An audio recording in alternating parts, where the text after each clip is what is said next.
खबरों में बने रहने के लिए बेल आइकॉन दबाइए और एबीपी न्यूज को सब्सक्राइब कीजिए।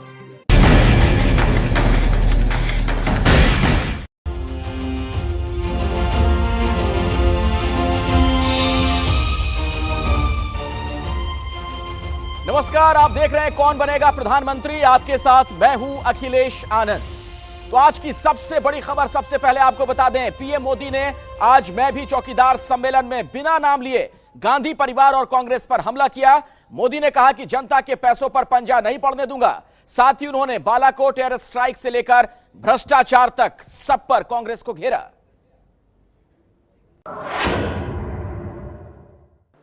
कि देश का सामान्य मानवी देश के लिए टैक्स देता है, अलग अलग प्रकार से धनराशि देता है और इस पर देश के गरीबों का हक होता है। और मेरी ये कोशिश रहेगी कि मैं कभी भी जनता के इस पैसों पर कोई पंजा नहीं पड़ने दूंगा।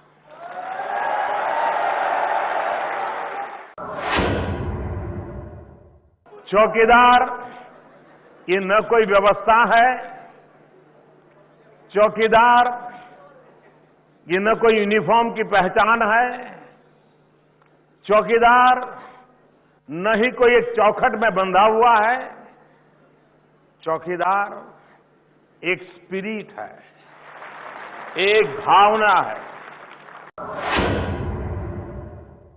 कुछ लोगों की बौद्धिक मर्यादाएं रहती है, उनका ज्यादा विकास होता नहीं है, और जिनकी बौद्धिक मर्यादाएं होती हैं उनकी सोच भी बड़ी मर्यादित होती है। तो उनके दिमाग में चौकीदार का मतलब टोपी पहनी है, यूनिफॉर्म पहना है, बीसल बजा रहा है, डंडा लेकर के ठोक रहा है। ये उनकी सोचने की मर्यादा का परिणाम है। और मुझे विश्वास है कि देश की जनता चौकीदार पसंद करती है।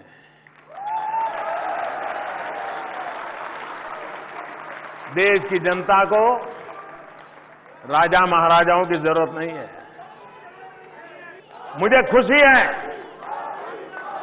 कि चौकीदार का भाव निरंतर विस्तार होता जा रहा है। और चौकीदारों के सम्मेलन में पाकिस्तान पर बरसे प्रधानमंत्री मोदी। उन्होंने कहा कि अपनी मौत मरेगा पाकिस्तान। मोदी ने यह भी कहा, पाकिस्तान पोल खुलने के डर से एयर स्ट्राइक की बात स्वीकार नहीं कर रहा। पाकिस्तान की बड़ी मुसीबत है कि अगर वो कहे हां बालाकोट में कुछ हुआ था, तो इसका मतलब स्वीकार करना पड़ेगा उनको कि यहां टेररिस्टों का कैंप चलता था। आज तक वो दुनिया को कहते आए हैं कि हमारे यहां कुछ नहीं है, हमने ऐसी जगह पे वार कर दिया कि अब उनको उसको छुपा रहना ही बनता नहीं है।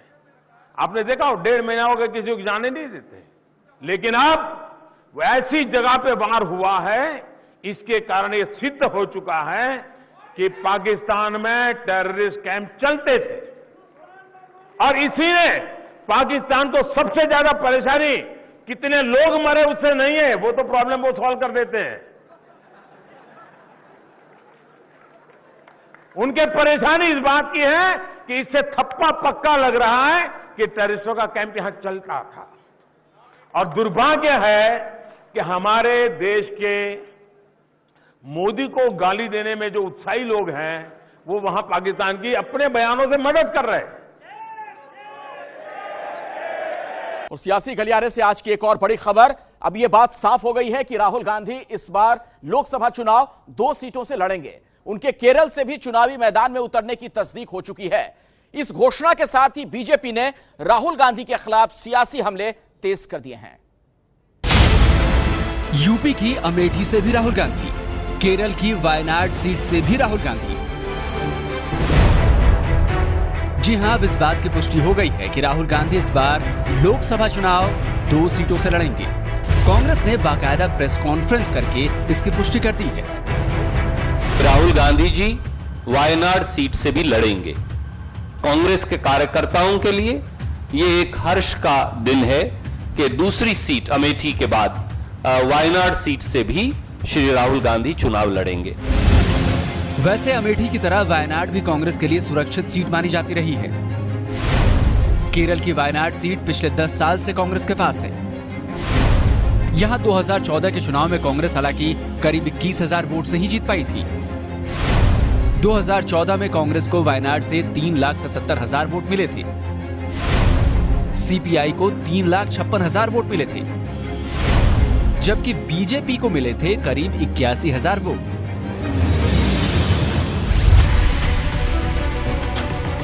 राहुल गांधी के 2 सीट से लड़ने के ऐलान के साथ ही बीजेपी ने उनके खिल्ली उड़ानी शुरू कर दी है। राहुल पर ताबड़तोड़ अटैक किए जाने लगे। बीजेपी अध्यक्ष अमित शाह ने तो यहां तक कह दिया कि राहुल गांधी डर गए हैं। राहुल गांधी केरल की ओर भागे हैं अमेठी छोड़कर। क्यों केरल भागे हैं? आप सबको मालूम है अमेठी में इस बार उनका हिसाब किताब चुकता होने वाला है। वैसे ये पहली बार नहीं है कि कोई बड़ा नेता 2 सीटों से चुनाव लड़ने जा रहा है। प्रधानमंत्री नरेंद्र मोदी खुद 2014 में 2 सीटों यूपी की वाराणसी और गुजरात के वडोदरा से लड़े थे। 1996 में बीजेपी के दिग्गज अटल बिहारी वाजपेयी गुजरात के गांधीनगर और यूपी की लखनऊ सीट से लड़े थे। उनसे पहले 1991 में लाल कृष्ण आडवाणी गांधीनगर और नई दिल्ली सीट से चुनाव लड़ चुके थे। सोनिया गांधी 1999 में यूपी की अमेठी और कर्नाटक की बेल्लारी सीट से लड़ी थी। 2014 में ही मुलायम सिंह यादव भी यूपी की मैनपुरी और आजमगढ़ दोनों सीटों से लड़े थे। 2009 में अखिलेश यादव ने कन्नौज और फिरोजाबाद से 2 सीटों से ताल ठोकी। 1999 में लालू प्रसाद यादव छपरा और मधेपुरा दोनों सीटों से उतरे थे। भारतीय जनता पार्टी ने यह जवाब क्यों नहीं दिया कि मोदी जी गुजरात छोड़कर क्यों भाग गए, वो बनारस क्यों गए?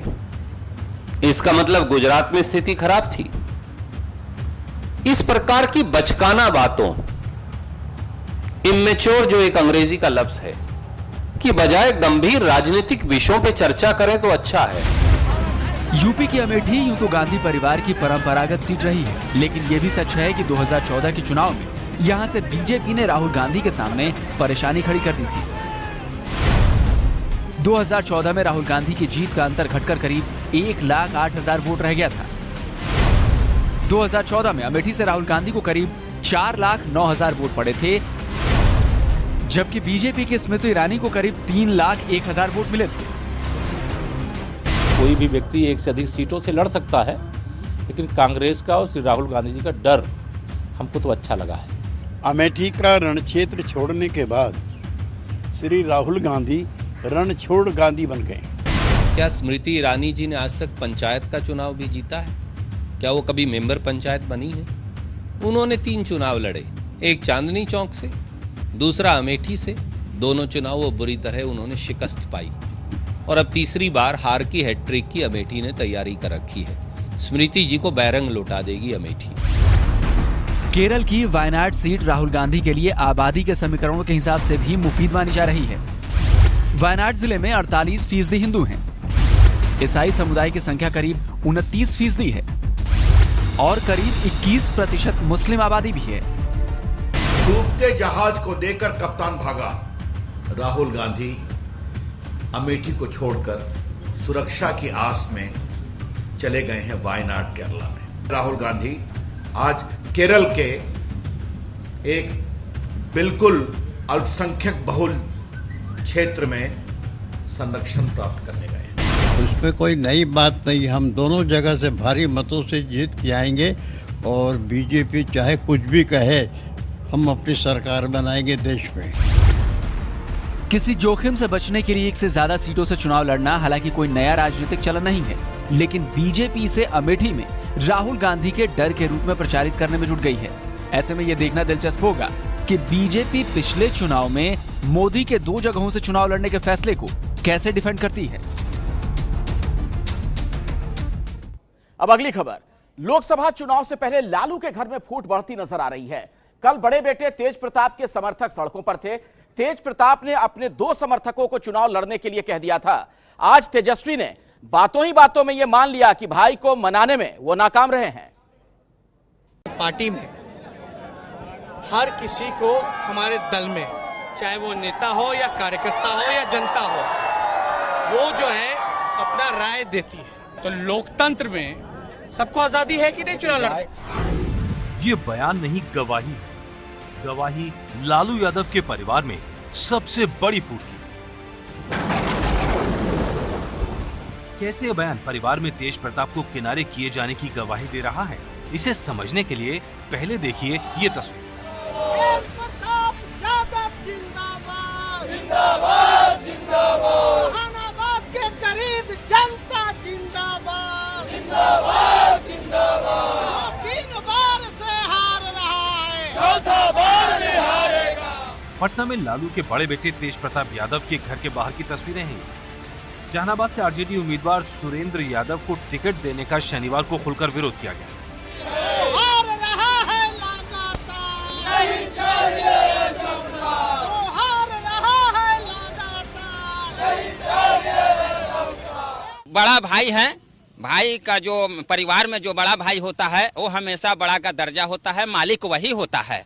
और ये जो है तेजस्वी यादव तानाशाही रूप अपनाए हुए हैं। जो आदमी आए और हम लोग का टाइम दिया गया था भोला यादव के माध्यम से मिलने के लिए, वो नहीं बात कर पाए और इनके पास आए तो बेचारे कम से कम दरवाजा खोल के कम से कम तो मिले तो सही। इस बात के लिए हम इनको धन्यवाद देना चाहते हैं। बिल्कुल निश्चल नेता हैं, इनके पास कोई ज्यादा धन संग्रह करने की मानसिकता नहीं रहती है। इन्होंने जो बोलते हैं एकदम स्पॉट देन बोलते हैं और हम लोग इनको बात से बहुत खुश रहते हैं। आप लोग चाहते हैं कि नेता बने या आगे नेता बने, एकदम इनका हम।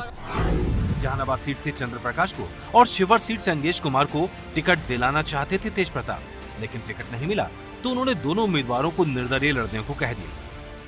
तेजस्वी जी बोले देखेंगे करेंगे, देखेंगे करेंगे, असमंजस में फिर नाम अनाउंस हो गया सुरेंद्र जी का। अब आए हैं इन लोग का तो अपना चुनाव लड़ेंगे, निर्दलीय लड़ेंगे, इनका सपोर्ट करेंगे। इनका 24 तारीख को लोग इनका नॉमिनेशन होगा। वहाँ से जो नौजवान है, जो पब्लिक का डिमांड है, मैं उसके साथ हूँ। टिकट बंटवारे के इस विवाद ने लालू परिवार के अंदर की लड़ाई को सड़क पर ला दिया। तेजस्वी से इस बारे में पूछा गया तो उन्होंने माना कि तेज प्रताप ने अपनी राय बताई थी, लेकिन दोनों जगहों पर तेज प्रताप की राय नहीं मानी गई। पहले राय दिया था ना भाई, तो लोकतंत्र में सबको आजादी है कि नहीं चुनाव लड़ने। पार्लियामेंट्री बोर्ड की बैठक हुई, उसमें निर्णय हुआ कि लालू जी को रिक्त किया। दोनों के बयानों के बाद इस बात से इनकार नहीं किया जा सकता कि दोनों भाई राजनीति में अलग राह पकड़ लेंगे, लेकिन क्या इसका असर 2019 के लोकसभा चुनावों पर पड़ सकता है? बिहार में यादव वोट बैंक करीब 13%। माना जाता है लालू यादव और उनकी आरजेडी के पीछे ये यादव वोट बैंक पूरी तरह खड़ा रहता है। लेकिन अगर यादव भाइयों में ही तकरार होती है तो 2019 के लोकसभा चुनावों में यादव वोट बैंक टूट सकता है। वहीं बीजेपी कह रही है दोनों की तकरार हो या ना हो, इससे एनडीए की जीत की संभावना पर कोई फर्क नहीं पड़ता। वो आरजेडी के लिए प्रचार करें तब भी हमारा कोई नुकसान नहीं, वो आरजेडी के लिए प्रचार न करें तब भी हमारा कोई नुकसान नहीं। हम बिहार के अंदर इकट्ठे एकजुट होकर चुनाव लड़ रहे हैं और महागठबंधन में महाफूट है। देखना यह भी होगा क्या ये तकरार सिर्फ 2 सीटों पर रहती है या और भी आगे बढ़ती है। पटना से प्रकाश कुमार की रिपोर्ट। और अब देखिए मोदी सरकार के एक मंत्री ने कैसे एक सरकारी अधिकारी को धमकाया है। केंद्रीय मंत्री अश्विनी चौबे अपने लोकसभा क्षेत्र बक्सर में चुनाव प्रचार के दौरान बदसलूकी पर उतर आए। एक सभा के दौरान उनके काफिले में गाड़ियों की तादाद पर अधिकारी ने सवाल उठाए तो अश्विनी चौबे भड़क गए।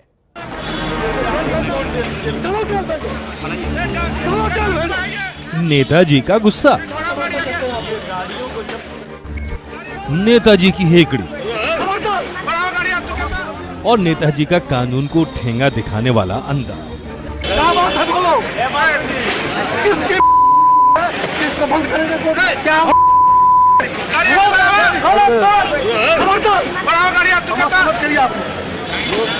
आदेश आया है, जो आदेश किसका आदेश है? इलेक्शन कमीशन के ऑफिस चलो चल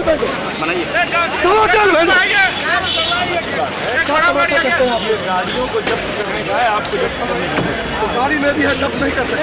चलो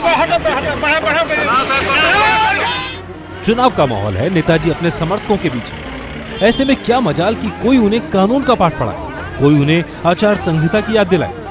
ड्यूटी पर तैनात अधिकारी ने समझाने की कोशिश की तो नेताजी उसी पर चढ़ बैठे।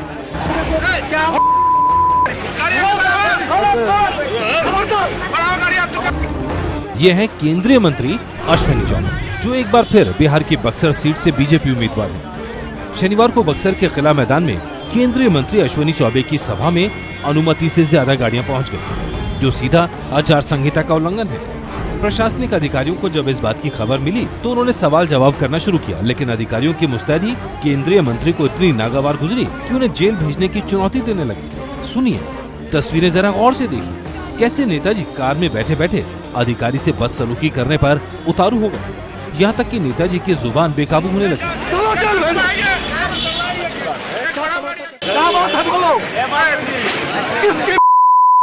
किसको बंद करेंगे? क्या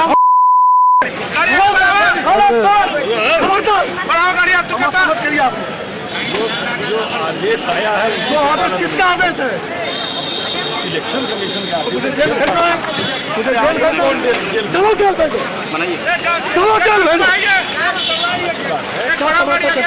गाड़ियों को जब्त करने का है, आपको जब्त करने का है, तो गाड़ी में भी है, जब्त नहीं कर सकते। कभी हाथ बाहर निकालकर हथकड़ी लगाने की चुनौती दी तो कभी खुद बाहर निकलकर जेल भेजने की बात कही। अश्विनी चौबे के गुस्से के बावजूद ड्यूटी पर तैनात एसडीएम कृष्ण कुमार उपाध्याय ने शांत रहकर चुनाव आयोग के आदेश के बारे में बताया। लेकिन बक्सर सीट से दूसरी बार ताल ठोक रहे अश्विनी चौबे ने सीधा फरमान सुनाया कि गाड़ियां उनकी हैं, इसलिए जब्त नहीं हो सकती। गाड़ियों को जब्त करने का है, आपको जब्त करने का है, तो गाड़ी में भी है, जब्त नहीं कर सकते। और इस तरह अधिकारियों को ठेंगा दिखाते हुए नेताजी अपने काफिले के साथ वहां से निकल गए। इस मामले में प्रशासन ने आगे की कार्रवाई शुरू कर दी है। नहीं, ये गाड़ियों को लाने की परमिशन नहीं थी, लेकिन ये पता चला है कि शायद गाड़ियाँ जो यहाँ खड़ी थी किला मैदान में, काफिले की गाड़ियाँ नहीं थी, लेकिन जो गाड़ियाँ हैं हम लोगों के पास वीडियोग्राफी हुई है और सभी गाड़ियों पर प्राथमिकी दर्ज करके कार्रवाई। कोई चिन्हित नहीं हुआ कितने गाड़ी, ये जो काफिले में गाड़ियाँ थी उसमें ये पता चला कि 30-40 गाड़ियाँ थी, तो उनके ऊपर FIR। अश्विनी चौबे की गुस्से वाली तस्वीरें सामने आने के बाद विरोधियों ने उन पर हमला बोलना शुरू कर दिया। आरजेडी नेता तेजस्वी यादव ने तो चुटकी लेते हुए अश्विनी चौबे को दिमाग ठंडा रखने की नसीहत दे दी। तनिक माथा ठंडा रखिए चौबे जी, नहीं तो माइंडवा ब्लास्ट हो जाएगा।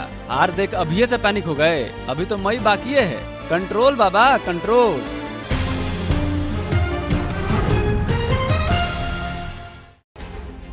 जरूरी सूचना, दर्शकों को हम बता दें कि इस चर्चा में कही गई बातें संबंधित पार्टियों की थी और आम लोगों ने जो कहा वो उनके अपने विचार थे।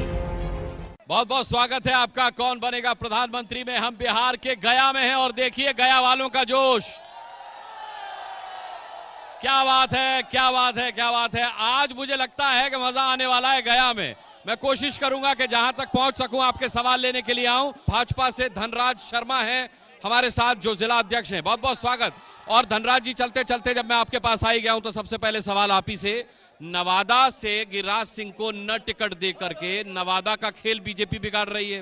गिरिराज सिंह बेगूसराय से न लड़के बेगूसराय का खेल बिगाड़ रहे हैं। और यहां गया में सीट आपके पास तो है नहीं, जदयू के पास सीट है, तो आपको पता था आप यहां से जीतेंगे नहीं, तो सीट आपने उन्हें दे दी। अब जीतन राम मांझी हम के टिकट पर है, तो जीतना तो उन्हीं को है। यहां की हवा तो यही कह रही है, तो बीजेपी कहां है इसमें?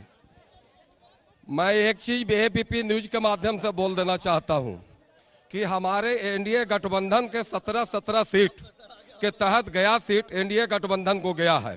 और अगर जो कहते हैं कि बीजेपी नहीं जीत रही है और जदयू के आपने दे दिया, तो मैं निश्चित रूप से अनुराग जी विश्वास दिलाता हूं कि बीजेपी और एनडीए का उम्मीदवार किसी का ताकत नहीं है कि 2 लाख वोट से ऊपर से नहीं जीतेगा। ये उम्मीदवार जीतेगा तो जीतेगा। अब मैं आऊंगा जनता के पास, धैर्य से बैठे रहिए, धैर्य से बैठे रहिए, एक एक करके आऊंगा, बैठे रहिए, आऊंगा। मैं आयुष सिंह, मैं भारतीय जनता युवा मोर्चा का गया जिला। बैठे रहो, पहले बैठे रहो, सबके पास आऊंगा, खड़े मत होइए। मैं भारतीय जनता युवा मोर्चा गया जिला महामंत्री हूं। मैं बताना चाहता हूं कि इस बार भारतीय जनता पार्टी, जदयू और लोजपा का गठबंधन है और पूरे बिहार में 40 सीट में एनडीए गठबंधन की जीत हासिल होगी। और एक बात और बता देना चाहता हूं कि ये अभी झांकी है और 2020 बाकी है। सर, ये जो 2-4 परिवारों का जो महागठबंधन बना है, ये जो 2-4 परिवारों का महागठबंधन बना है, ये लोकतंत्र की हत्या कर रहे हैं, ये विरासत की राजनीति कर रहे हैं। राहुल गांधी कांग्रेस के अध्यक्ष को, तेजस्वी यादव इसके बाद कांग्रेस आरजेडी का अध्यक्ष क्यों? ये जो चारों पांचों जो दल का महागठबंधन बना है, महागठबंधन नेता कौन है? कौन है नेता? कोई नहीं है। बिना पेन के लौटा कोई नेता ही नहीं है महागठबंधन में। इस बार भी गया से पूर्व की तरह एनडीए के प्रत्याशी काफी मतों से विजयी हो। देश के 2 करोड़ युवाओं को रोजगार नरेंद्र मोदी क्यों नहीं दिए? क्यों बोले कि पकौड़ा तलिए? क्या यही देश का विकास किया है नरेंद्र मोदी? अगर पुलवामा हमला हुआ है तो नरेंद्र मोदी है तो मुमकिन है। नरेंद्र मोदी ये बताए 2014 में जो किया था 15 लाख रुपया और 2 करोड़ रोजगार, बुलेट ट्रेन, 15 लाख का सवाल, रोजगार का सवाल, ये बिहार के हर शहर से सवाल उठ रहा है कि मोदी को वोट तो दें, लेकिन पहले बताइए 15 लाख का है, पहले बताइए 2 करोड़ रोजगार का है। और गया भी यही पूछ रहा है। अनुराग जी, मैं एक चीज बतला देना चाहता हूं, आप लोग थोड़ा शांत रहें। जो 15 लाख की सवाल पूछ रहे हैं, उनको तो कुछ अधिकार नहीं है पूछने का। 60 साल 70 साल में उन्होंने देश को क्या दिया? आवाज पूछते हैं कि 15 लाख।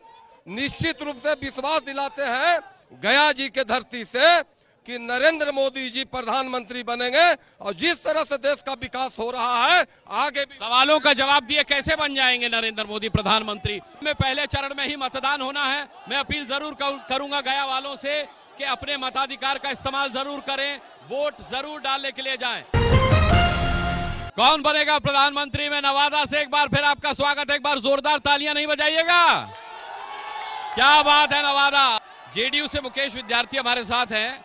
क्या आपको लगता है कि गिरिराज जी के साथ खेल हो गया है? क्योंकि लोक जनशक्ति पार्टी के चंदन जी के ही माथे चंदन लगेगा, ऐसा कहा जा रहा है। गिरिराज जी के साथ कोई खेल नहीं हुआ है। गिरिराज जी पार्लियामेंट्री बोर्ड ने जो तय किया, आदरणीय राष्ट्रीय अध्यक्ष जी अमित शाह जी ने आज बात करके सब मामला क्लियर हो गया। यहाँ कोई बात नहीं, यहाँ चंदन जी का चंदन लगना तय है। ठीक है, मैं भी बोल दूंगा लालू यादव जिंदाबाद। ये जिस तरीके का माहौल नवादा में है, क्या कहेंगे? लोग अपनी बात नहीं रख रहे हैं। कोई कह रहा है चौकीदार चोर है, कोई कह रहा है चौकीदार प्योर है, कोई कह रहा है लालू यादव जिम्मेदार। मोदी जी आए तब देश के अंदर सम्मान की बात हुआ, विदेशों में भारत का सम्मान बढ़ा। मोदी जी ही एक ऐसे प्रधानमंत्री देश में हुए जो विदेशों के अंदर सम्मान देश का बढ़ा और सर्जिकल स्ट्राइक के जरिए पाकिस्तान में घुस कर मारकर बता दिया पहला प्रधानमंत्री देश का है जो पाकिस्तान में घुस के मारा है और देश के सम्मान को आगे बढ़ाने का काम किया है। अमेरिका जैसा देश आज पीछे खड़ा है भारत का, यह देन नरेंद्र मोदी का है। ये देन नरेंद्र मोदी का है। लेकिन यहां पर ये जो हो रहा है, ये देन किसका है? नवादा से तो सांसद गिरिराज सिंह थे। ये जनता जो है मोदी मोदी और राहुल राहुल करके डिबेट खत्म कर देती है। नवादा के हित की बात ही नहीं हो पाती। ये कौन लोग हैं? ये क्या नवादा के लोग नहीं हैं? ये नवादा के लोग हैं, लेकिन असामाजिक तत्व ऐसा काम कर रहे हैं।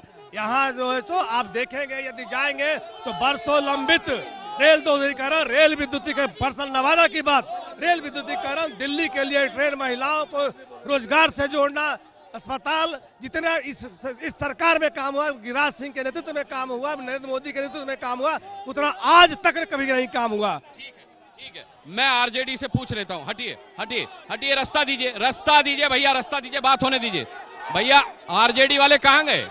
आरजेडी वाले कहां गए? कहां गए आप भी भीड़ का हिस्सा बन गए। वो आरोप लगा रहे हैं कि जितने लोग, अरे सुनिए भाई साहब, अरे सुनिए भाई, वो लोग, ये बीजेपी वाले, जेडीयू वाले कह रहे हैं कि ये जितने लोग हंगामा कर रहे हैं ये आरजेडी के लोग हैं। ये सरासर गलत है। ये मोदी मोदी जो लोग चिल्ला रहा है, ये नौजवानों को, मुझे तो लालू लालू चिल्लाते हुए भी दिख रहे लोग। ये तमाम लोग मोदी मोदी करते थे, नौजवानों को ठगने का काम किया है। ये आक्रोश व्यक्त कर रहे हैं, नौजवानों को नौकरी नहीं दिया, 2 करोड़ नौकरी देने की इन्होंने। तो ये जो आपके साथ आए हैं ये आक्रोश व्यक्त क्यों कर रहे हैं, सवाल क्यों नहीं पूछ रहे हैं? ये तो तरीका नहीं है। क्या यही सिखाया है आपने कार्यकर्ताओं को? सिखाया, ये आम जनता है, मेरा कोई कार्यकर्ता नहीं है। ये जितना लोग आए हैं, आम जनता तो धैर्य के साथ सवाल पूछती है। आम जनता की तो शिकायत होती है कि उसका नंबर नहीं आ पाता है। क्या? आम जनता की तो शिकायत होती है कि उसका नंबर नहीं आ पाता है। कहाँ नंबर नहीं आता? सवाल पूछने के लिए ये मोदी मोदी राहुल राहुल में ही आपके लोग डिबेट खत्म कर देते हैं। ये जो चैनल वाले जिस तरह से आमंत्रित करके बुलाने का काम किया है, स्थानीय आपको बुलाकर गलती की मतलब आप ये कह रहे हैं? हाँ, समर्थकों को जो बुलवाया है, समर्थक को हम काहे बुलवाएंगे? हमको क्या पता कौन समर्थक है?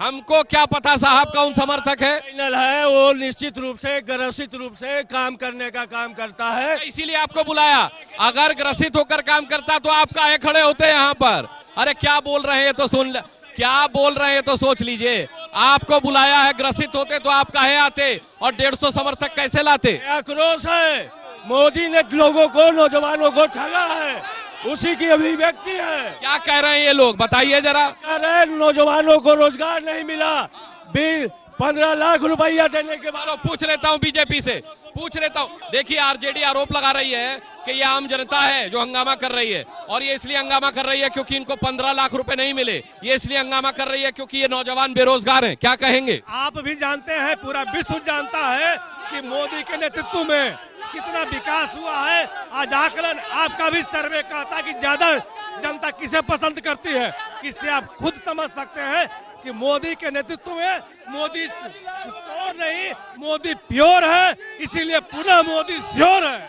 15 लाख रुपए का क्या हुआ, उसका तो जवाब देना होगा। रोजगारों का क्या हुआ, 2 करोड़ रोजगार का? आज देश का जितना विकास हुआ है, अब 15 लाख की बात करते हैं। 15 लाख का मतलब क्या? पर व्यक्ति।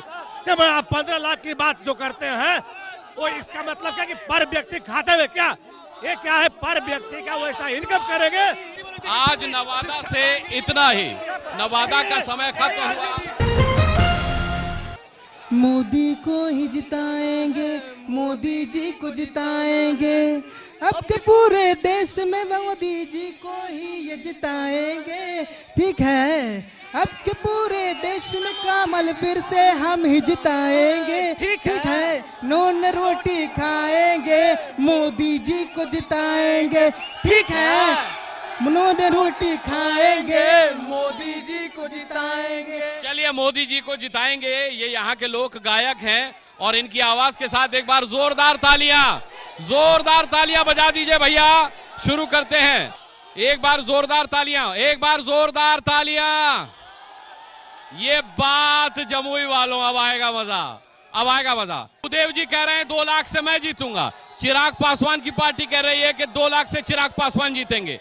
अब यहाँ की जनता बताएगी कि जीतेगा कौन। बहुत आराम के साथ मैं आऊंगा, आप आओगे तो मैं भाग जाऊंगा, ऊपर नहीं आना है। बोलिए, अपनी बात रखिए, माइक नहीं पकड़ेंगे, सिर्फ बात करिए।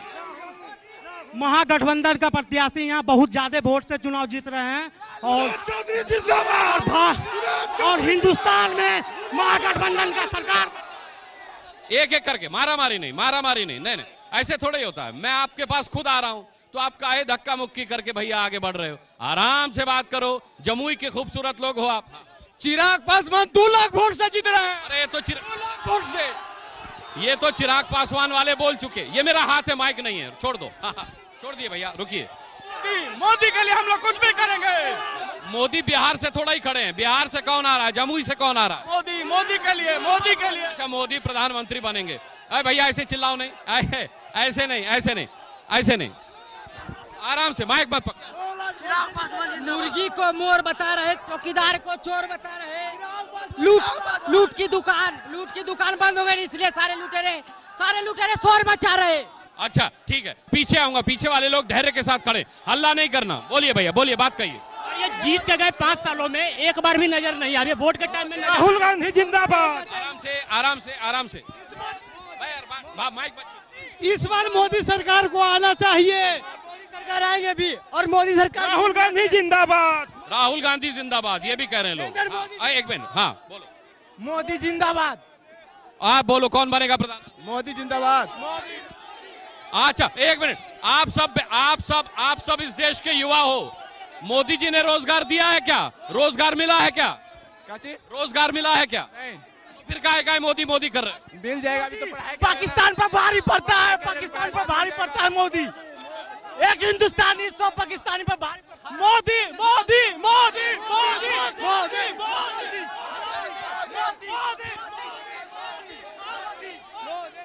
मोदी मोदी। अच्छा माइक छीन रहे हैं और कह रहे हैं मोदी मोदी। कहता हूँ ये अमेरिका की सरकार है, गरीबों की नहीं। क्योंकि जमुई में टेम्पो वाले से अवैध रुपया वसूली किया जाता है। पूरे साल में 1 करोड़ रुपए का अवैध वसूली होती है। इसका जवाब किसी के पास नहीं। ना 2 लाख वोट से जीतेंगे चिराग पासवान। हाजीपुर का रिकॉर्ड टूटेगा चिराग पासवान। ऐसे माइक न छीनो, आराम से मैं सबके सामने माइक ला रहा हूँ। यहाँ से सिर्फ चिराग पासवान जीतेंगे। बहुत ज्यादा काम किए हैं। चिराग पासवान जिंदाबाद। ठीक है, ऐसे माइक मत छीनिए। हाँ बोलिए आराम से, अपनी जगह पर जिंदाबाद। अरे वो सब नहीं कह यार। चिराग सर एक बात कहना चाहते हैं, चिराग पासवान जो गोद लेने का काम किया है, जम्मू का विकास क्या किया है चिराग पासवान। भूदेव चौधरी जिंदाबाद, जो गोद लेने का काम किया है। लेकिन ये जो माहौल है, ये भूदेव चौधरी जिंदाबाद है या फिर चिराग पासवान जिंदाबाद है? आपका क्या? भाड़े की वोट है, भाड़े की वोट है, भाड़े की। जब भाड़े के वोट हैं, चलिए पहले चरण का मतदान यहाँ पर होगा। मत का प्रयोग जरूर करिएगा। आज जमुई में इतना ही।